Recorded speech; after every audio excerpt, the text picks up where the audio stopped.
Nosotros sí que hemos experimentado mucho cambio, Juan, de los últimos 2 años ahora, que las empresas parece que están más maduras, que apuestan más por medios propios, parece que el periodismo de marca despega. Lo que hemos ido viendo en los últimos años es que las empresas han ido apostando cada vez más, ven que hay una revolución, ¿no?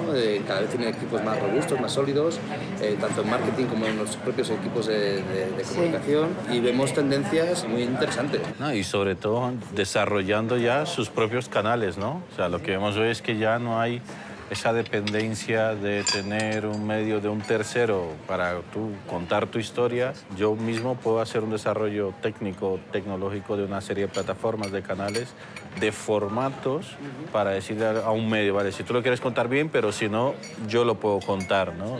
Es una gran transformación ahí. Sí, y donde más avanzado es todo el enfoque de marketing, ¿no? El gran reto que tenemos y la gran oportunidad que creo que tenemos como firma en México es el que las empresas entiendan que digital no solo es marketing. Con un bombón de ceviche, es un bombón líquido de ceviche. La evolución del mercado de los asuntos públicos ha sido muy acelerado en los últimos años, pero la práctica de los asuntos públicos está íntimamente ligada al desarrollo, al nivel de desarrollo democrático que tiene cada país. Tú trazas una línea absoluta en términos de la legalidad, el profesionalismo y la ética, pero de ahí en adelante el cómo haces las cosas tiene mucho que ver con el tipo de interlocutor que tienes, que son las autoridades. Y en buena medida el papel del consultor es un papel de traductor.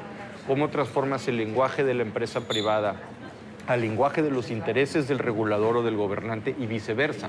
¿Cómo educas a la empresa privada que entienda por qué hacen lo que hacen los poderes públicos, más allá de los prejuicios que cada uno tenga sobre la actividad de su interlocutor, ¿no?